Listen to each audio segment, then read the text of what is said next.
Hi guys, welcome to crick chat Venkatesh. మీరు కానీ IPL మ్యాచ్ని స్టేడియంకి వెళ్ళి చూడాలని చెప్పి ఏమైనా ప్లాన్ చేసుకుంటున్నారా? చేసుకుంటే కనుక మీరు చాలా ధనవంతులై ఉండాలి. ఎందుకంటే ఇప్పుడు ఐపీఎల్ మ్యాచ్ టికెట్స్ స్టేడియంకి వెళ్ళి చూడాలంటే చాలా చాలా హైగా ఉన్నాయి. కళ్ళు తిరుగుతున్నాయి నాకైతే. I don't know about you. చాలా చాలా చాలా హైగా ఉన్నాయి టికెట్స్ ప్రైసెస్.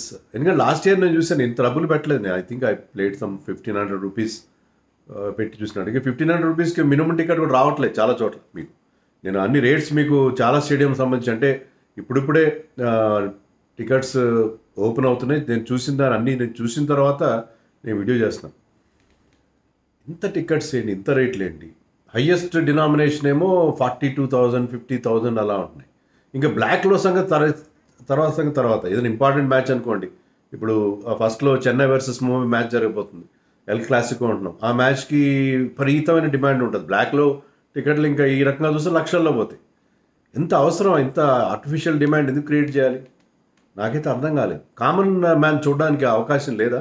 ఐపీఎల్ మ్యాచ్ చూసే అవకాశం లేదు కామన్ మ్యాచ్ చూడండి అంటే. 1000 రూపాయలు 1500 పెడితే 1500 మినిమం.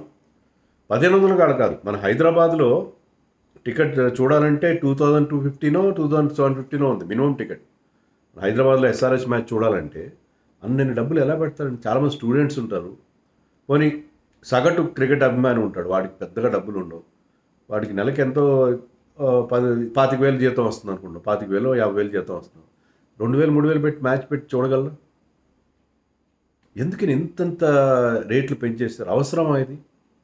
సినిమాలు మనం చూస్తున్నాం. సినిమాల్లో ఫస్ట్ వీక్ సెకండ్ వీక్ అనుకుంటాం విపరీతమైన రేట్లు పెట్టి, అంటే ఆ క్రేజ్ని క్యాష్ చేసుకోవడం పెట్టి చూస్తారు. చాలా రేట్లు పెట్టేస్తారు. మరి అభిమానులు ఏంటంటే తమ అభిమాన హీరోని చూడాలి కాబట్టి అప్పో సొప్పో చేసి వెళ్ళి చూసి వస్తారు.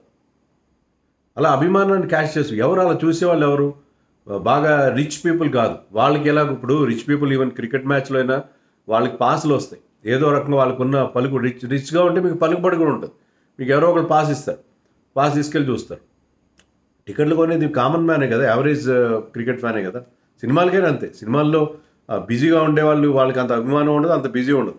సగటు అభిమానులు ఉంటారు, హీరో అభిమానులు ఉంటారు. వాళ్ళు ఏదో ఒకటి చేసి అప్పు చేసి ఎట్లా చేసి ఆ సినిమా చూస్తారు, పెద్ద బోల్డ్ డబ్బులు పెట్టి. సో ఇలా క్రేజ్ని క్యాష్ చేసుకుంటారు. సినిమా వాళ్ళు చేసుకున్నారంటే అర్థం ఉంది. సినిమా వాళ్ళు అంటే అది ప్యూర్లీ ప్రైవేట్ బిజినెస్. ఇక్కడ ఏంటంటే ఇది ఐపీఎల్ గవర్నింగ్ కౌన్సిల్ ఏం చేస్తుంది? కామన్ మ్యాన్ చూడాలి కదా, కామన్ సగటు క్రికెట్ అభిమాని కూడా చూసే అవకాశం ఉండాలి కదా. మినిమం టికెట్ 2,000 2,500 పెడితే ఏ మ్యాచ్లు చూస్తారు వాళ్ళు? ఐపీఎల్ మ్యాచ్లో స్టేడియంలో చూస్తేనే మజా వస్తుంది. మీకు గతంలో కూడా చెప్పాను నేను. స్టేడియంలో చూసినప్పుడు ఉండే మజా ఐపీఎల్ మ్యాచ్కి ఉండే మజా వేరే మ్యాచ్కి ఉండదు. ఎందుకంటే అదొక పండగ వాతావరణం ఉంటుంది ఐపీఎల్ మ్యాచ్లో. మిగతా మ్యాచ్లో ఇండియా మ్యాచ్ అనుకోండి టెన్షన్ ఉంటుంది, అన్నీ ఉంటుంది. ఐపీఎల్ మ్యాచ్లో మీరు అవతల టీం 4లు కొట్టినా మీరు ఎంజాయ్ చేస్తారు, డ్యాన్సులు చేస్తారు. సో అది అంటే ఎందుకంటే ఫ్యాన్స్ కూడా ఈక్వల్ నెంబర్ కాకపోయినా అటు ఇటుగా ఉంటారు కాబట్టి బాగుంటుంది. ఐపీఎల్ మ్యాచ్ చూస్తుంటే అదొక చాలా మజాగా ఉంటుంది. డీజే మ్యూజిక్ కానీ అవన్నీ చాలా చాలా హడావడిగా హంగామాగా ఉంటుంది. చూడాలని అందరికీ కోరిక ఉంటుంది ఐపీఎల్ మ్యాచ్ చూడాలి. పాసుల కోసం విపరీతం ఉండేవాడు. వీళ్ళు టికెట్లు ఎలా ఉన్నాయి కాబట్టి అందరూ పాసులు అడుగుతారు. నాలాంటి వాళ్ళని అడుగుతారు పాసులు. నేనేదో నా క్రికెట్లో నాకు ఒక బోల్డ్ అని ఒక 100 పాసులు వస్తుంది, నాకు ఎవ్వరూ పాస్ ఇవ్వరు, ఎవరిని అడగను. ఎందుకంటే అది మళ్ళీ మీకు స్పష్టం చేస్తాను. ఎందుకంటే పాసులు అడిగిన కొద్దీ అడిగితే నేను సంపాదించుకోగల కెపాసిటీ ఉంది నాకు. ఎవరిని అడిగితే ఇస్తారు, పాసులు ఇస్తారు. కానీ వాళ్ళకి ఏంటంటే వాళ్ళకి అనుకూలంగా నేను చాలా వ్యవహరించాను కదా. వ్యవహరిస్తే నేను ఆ ఫోటో పెట్టేవాడిని కదా. మా 2023 వరల్డ్ కప్ అప్పుడు మొత్తం డర్టీ చైర్స్, పిట్టల రెట్లేసిన చైర్స్ ఫోటో పెట్టుండేవాడిని కదా. నాకు ఆ హెచ్సిఏతో నాకు సత్సంబంధాలు ఉండి వాళ్ళ దగ్గర రెగ్యులర్గా పాసులు తీసుకుని ఉంటే ఆ ఫోటో పెట్టే ధైర్యం నేను చేసేవాడిని కాదు. So I want to be free of all those things. So నేను ఎవరిని అడగను. సో నేనే కాదు, క్రికెట్కి సంబంధం లేవు ప్లేయర్స్ కూడా ఐ హావ్ సీన్ ఇండియాకి ఆడిన ప్లేయర్స్ టికెట్లు కొని మరీ, ఎందుకంటే వాళ్ళకి ఇప్పుడు నా బోటి వాడినే ఒక 20 మంది టికెట్లు అడుగుతారు, పాసులు అడుగుతారు. ఇంకా ఇండియాకి ఆడిన క్రికెటర్స్ని ఎన్ని పాసులు అడుగుతారు? వాళ్ళు ఏం చేస్తారంటే వాళ్ళకి ఏదో లిమిటెడ్గా పాసులు దొరుకుతాయి. ఎంతమంది అడుగుతారు, ఎన్ని మంది అడుగుతారు? చాలామంది ఆ టైంలో ఆ పాసులు ఉండే వాళ్ళందరూ ఫోన్లు బంద్ చేసి కూర్చుంటారు. ఆ టైంలో వాళ్ళు ఏంటంటే వాళ్ళు టికెట్లు కొని మరీ అందజేయాల్సిన ఆబ్లిగేషన్స్ ఉంటాయి, అందజేయాల్సిన పరిస్థితి. I have seen it with my own eyes. So ఇలాంటి సిచ్యుయేషన్ ఉంటుంది. సో ఇన్ని రేట్లు పెంచేయడం ఏంటి నాకు అర్థం కాదు ఏంటంటే వీళ్ళకి ఫ్రాంచైజీలకి విపరీతమైన మనీ వస్తుంది. ఐపీఎల్ స్టార్ట్ అయిన కొత్తలో సోనీ వాళ్ళు మొదటి 10 ఏళ్ళకి బ్రాడ్కాస్టింగ్ రైట్స్ తీసుకున్నందుకు చాలా పెద్ద అమౌంట్ ఏమి ఇవ్వలేదు. దానివల్ల ఏమైందంటే ఫ్రాంచైజీలు చాలా వరకు నష్టాల్లో ఉండేవి. కేకేఆర్ లాంటి team, KKR actually made profits from the beginning. ఇక్కడ షారుఖ్ ఖాన్ ఉన్నాడు కాబట్టి వాళ్ళకి యాడ్ రెవెన్యూ ఎక్కువ వచ్చింది. Shahrukh Khan plus cricket craze రెండు మిక్సే వాళ్ళకి యాడ్ రెవెన్యూ వచ్చింది. అయినా సరే వాళ్ళు కొంతమంది ప్లేయర్స్ని మధ్యలో వాళ్ళు లోడ్ షెడ్డింగ్ లాగా ప్లేయర్స్ని కొంతమందిని వదిలేయడం, వాళ్ళని ఇంటికి పంపించేయడం అలాంటివి చేశారు. మొదట్లో నష్టాలు, ఇప్పుడు మన డక్కన్ చార్జర్స్ దివాలా తీసింది, మరికొన్ని ఫ్రాంచైజీలు కూడా దివాలా తీయడం మనకు తెలుసు. కానీ ఎప్పుడైతే ఫస్ట్ 10 years తర్వాత స్టార్ వాళ్ళు 5 yearsకే సోనీ వాళ్ళు పెట్టిందని డబుల్ పెట్టారు. అంటే ఆల్మోస్ట్ 4 times పెరిగింది. 5 years కోసం ఫస్ట్ 10 years పెట్టిందని డబుల్ అమౌంట్తో వాళ్ళు తీసుకున్నారు. సో మెయిన్గా మనకి ఆ రెవెన్యూ మోడల్ తెలుసు, ఐపీఎల్ రెవెన్యూ మోడల్ ఎలా వర్కౌట్ అవుతుందో. ఎక్కువ అమౌంట్ బ్రాడ్కాస్టింగ్లో వచ్చే దాని అమౌంట్లో సింహభాగం లయన్ షేర్ ఫ్రాంచైజీలకి వెళ్తుంది. సో ఫ్రాంచైజీలకి విపరీతంగా డబ్బు రావడం మొదలుపెట్టింది. అప్పటి నుంచి ఐపీఎల్ స్టేక్స్ పెరిగిపోయినాయి, ఐపీఎల్ బ్రాడ్కాస్టింగ్ రెవెన్యూస్ పెరిగిపోయినాయి. సో వాళ్ళకి రకరకాలుగా మర్చండైజ్ అమ్ముకోవడం కానీ అన్ని రకాలుగా వాళ్ళకి ఇన్కమ్ వస్తుంది కాబట్టి వాళ్ళకి ఎంత ప్రాఫిటబుల్ అయిపోయిందంటే ఐపీఎల్ ఫ్రాంచైజీ నిర్వహణ, వాళ్ళు వేరే ఎక్సెస్ మనీతో వేరే చోట్ల వేరే ఫ్రాంచైజీ లీగ్స్లో వీళ్ళందరూ కూడా టీమ్స్ కొనుక్కోవడం, ఉమెన్స్ టీమ్స్ కొనుక్కోవడం ఇవన్నీ మొదలుపెట్టారు. సో ఒకప్పుడు నష్టాల్లో ఉన్న ఐపీఎల్ ఫ్రాంచైజీలు ఇప్పుడు they are laughing all the way to the bank. అలాంటి సిచ్యుయేషన్లో వాళ్ళు ఎందుకు ఈ కామన్ మ్యాన్ ఇలా సఫర్ చేయడం? ఈ టికెట్ రేట్లు అన్నీ ఫ్రాంచైజీలకే పోతాయి. సో వాళ్ళు ఏంటంటే వీలైనంత మ్యాక్సిమం క్యాష్ చేసుకుందాం, ఇంకా ఇంపార్టెంట్ మ్యాచ్, ధోని ఉన్న మ్యాచ్కి ఇంకా ఎక్కువ పెట్టండి, విరాట్ కోహ్లీ ఉన్న మ్యాచ్కి ఇంకా ఎక్కువ పెట్టండి, రోహిత్ శర్మ ఉన్న మ్యాచ్కి ఇంకా ఎక్కువ రేట్లు పెట్టండి. ఏంటి ఇదంతా నాకు అర్థం కావట్లేదు. ఫిగర్స్ ఏంటి నేను మీకు చెప్తాను, మీరు ఒకసారి చూడండి. ఎకానా స్టేడియం లక్నోలో తక్కువ ఉన్నాయి అందరికంటే రేటు. లక్నో సూపర్ జైంట్స్ అంటే, అది లక్నో సూపర్ జైంట్స్ వాళ్ళు చాలా చారిటబుల్గా ఉన్నారు, చాలా పెద్ద మనసుతో ఉన్నారని కాదు. పెద్ద స్టేడియం, 50,000 కెపాసిటీ, చాలా బిగ్ స్టేడియం. సో స్టేడియం నిండాలి కాబట్టి 499తో స్టార్ట్ అవుతుంది. Very good. 499 పెట్టి చూసే ఎఫర్ట్ చేయగలుగుతారు. 499, 599, 799 అక్కడ ఉన్నాయి. దాంతో స్టార్టింగ్ ఇంకా అయిపోయి కొద్ది పెద్ద పెద్ద టికెట్లు ఉన్నాయి.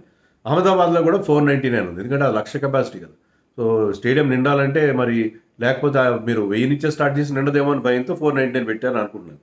నెక్స్ట్ 1000 కూడా ఉంది. 1000 is okay. 1000 rupees once in while, సంవత్సరానికి ఒకసారి 1000 రూపాయలు పెట్టి టికెట్ కొన్నాం పర్వాలేదు. వాంకడేలో కూడా 999 ఉంది, ఈడెన్ గార్డెన్స్లో 999 ఉంది.